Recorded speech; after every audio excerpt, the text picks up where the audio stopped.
Looks like we're starting to make headway with some Bitcoin mining wins. Welcome back, everyone. Looks like we've got some wins that are finally starting to happen in Bitcoin mining. Now, of course, we've seen some of this before, but I do think that this is a step in the right direction. And I think that what's going to happen is that it's going to provide an example for the rest of the country. What am I talking about? I'm talking about this. ERCOT recommends that Bitcoin mining in Texas should be directly integrated as a controllable load resource to increase reliable grid balancing. That's right. That's right. The disingenuous eco warriors that essentially use the environment as a weapon for control. See, they're not talking about this because this is actual progress. This is actually better for the environment. But that doesn't work for them, right? Because the whole thing is it's about demonizing Bitcoin. So this doesn't work, but you can't stop it. Anyways, let's take a listen, okay, just a little bit, and we'll see here what's actually going on, what they're saying. So ERCOT's job is to balance generation and load. And we can use load to balance that, to provide that balance just as easy as we can use generation.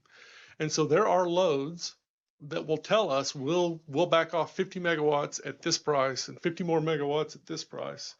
And our dispatch engine will line the loads and the generators up side by side and balance according to who's the next cheapest megawatt. And we don't care if it's a load or a generator. All we care about is maintaining that balance.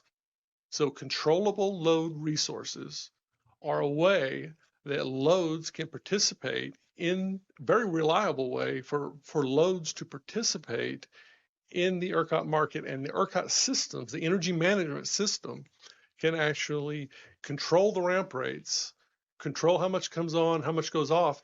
And for a load, it's very useful for a load because they can tell us what their price points are.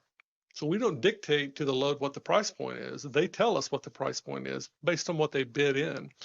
And then our energy management system can balance both loads and generation that way. So that's a very useful way of loads participating in a real reliable method.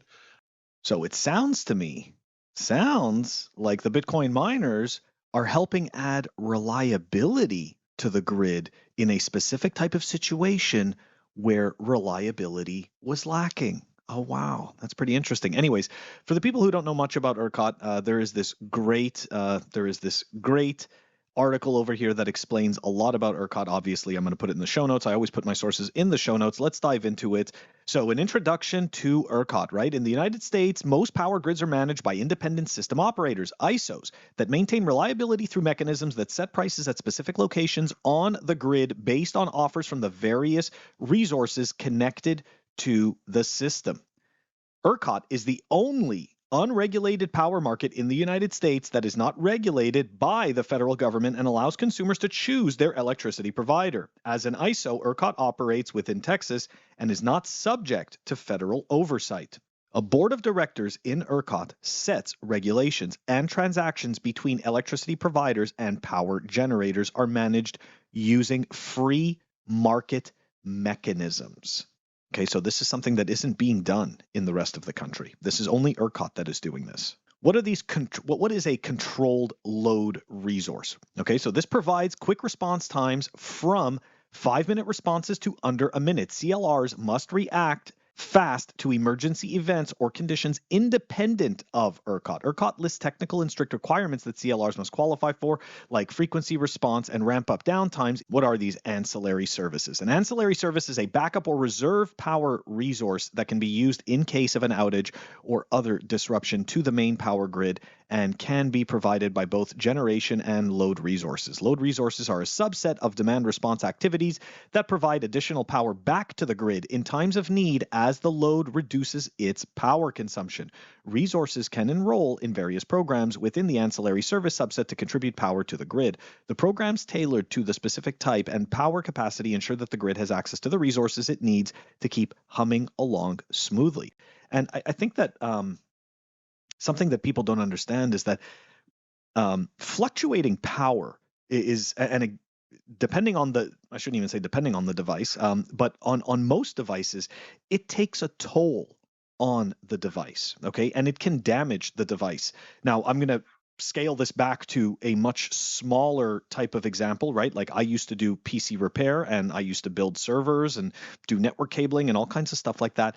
And I can tell you that in the majority of the times that I was having to replace people's hardware, it was due to power spikes. Now, of course, this is on a much smaller level, right? We're talking about a building, okay? And what we would do there, right, is we would suggest to these people to install a UPS. And essentially what the UPS would do, right, the battery is full, and what the UPS also has is that it has surge protection built into it. Now, the surge protection has no part in this, but my point is this, right?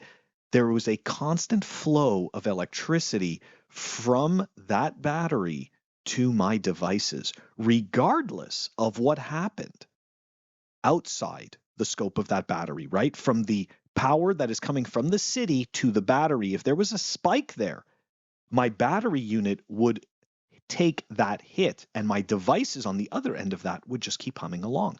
So to relate this all back to Bitcoin mining, they're essentially creating this type of fail-safe scenario on a much grander scale. And what's going to happen is, okay, you're going to see the people, the people, the groups, the companies, whatever you want to call them, okay, that essentially aren't really trying to solve the power the power grid problem, and really are just trying to enrich themselves primarily and gain more control over decision making. Those people are going to shy away from these solutions. Those people are going to fight tooth and nail to hang on to the broken system where they can control more. But the people that do want things to improve, the groups, the companies, all of the organizations that actually do want the grid to improve, well, guess what? They are going to be for this, and they are going to be cheering for more and more of this. And again, my last piece to this is ERCOT is going to be an example for the rest of the country. Anyways, guys, I figured we'd end the week on some hopium. It's nice to have some good news. That does it. That's all I wanted to talk about today. I'll catch you next week.